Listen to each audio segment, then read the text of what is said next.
The first one I was going to talk about is a rape report. This actually began Friday night or Friday late afternoon. We had a victim in this case that made a comment or disclosed that the suspect had raped. It was the victim in the case is a juvenile. And I'm going to be very limited with the information, basically to protect the victim. We don't want to re-victimize what the victim went through, and then we also want to comply with Marcy's law, so there's not a whole lot of details I'm going to provide. But it was Friday afternoon, Friday evening.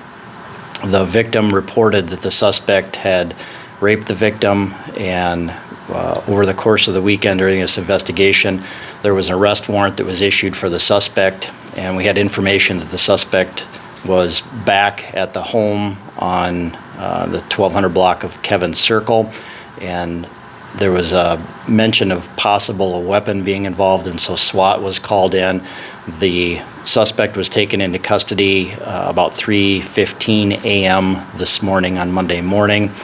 The suspect had some medical event and was taken to the hospital, so the suspect's currently in the hospital, has not been booked into jail at this point, but will be charged once he's released from jail with rape and aggravated incest. The only thing I'll say about the victim and suspect is there some type of relationship between the two of them. The suspect, I can give you his name. Last is Stearns, Stearns. First is Kipp, Kipp. Middle is Daniel, Daniel, and he's 35 from Sioux Falls. Can you tell us anything about the nature of the medical issue? Was it because of the standoff? Did it have anything to do with the standoff, or was it separate? I really can't go into details of that medical issue, but it was not related to anything that SWAT was doing. Did we get some tips there's some snipers involved? Was there any truth to that? I guess I don't know that for sure. It wouldn't surprise me. The snipers are part of the SWAT team, and so anytime that there's a potential for weapons, or we know for a fact that weapons could be used, frequently the snipers set up in various number of different reasons, but the snipers are part of the SWAT team, so anytime the SWAT team is going to go, it's likely the snipers would be there as well. Same thing with negotiators. It's that emergency services unit functions together, so it's not just SWAT by themselves. You've also got the crisis negotiators. They go out anytime SWAT goes out. They work closely hand in hand, so there's a lot of different parts, a lot of different components. We also have a lot of patrol officers that are there to support that effort, and everybody has their own different roles to play in different events, and of course every event is a little bit different, and it just kind of depends on the nuances of those events about who is in what capacity, if that makes sense. Anything else on that? I forgot to mention the warrant has no bond on that warrant, so. The only other thing I was going to talk about is the robbery. Don't have a whole lot of information on this one, but this was Saturday night.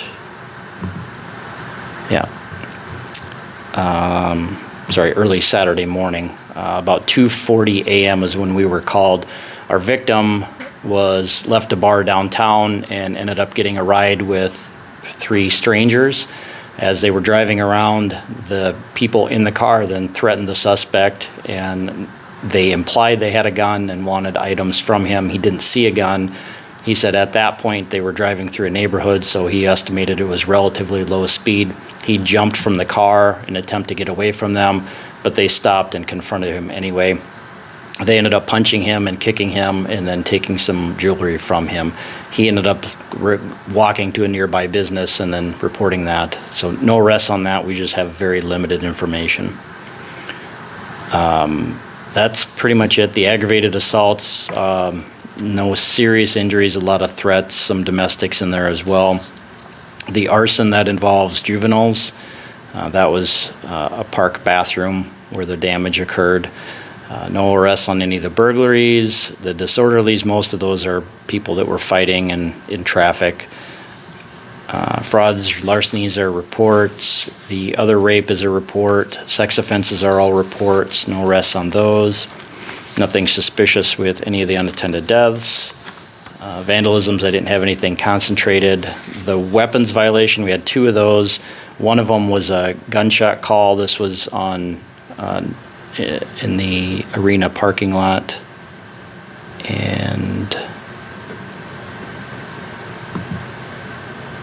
this was Sunday afternoon around 3:30 is when it took place. I don't have a whole lot of details. There was quite a few people that heard it. One gunshot, there was a car that had a bullet hole in it. From the witness accounts, it sounds like there was a group of people that were gathered, and then everybody heard a gunshot, and then that specific group of people basically all took off, and so we don't have any victims in this case.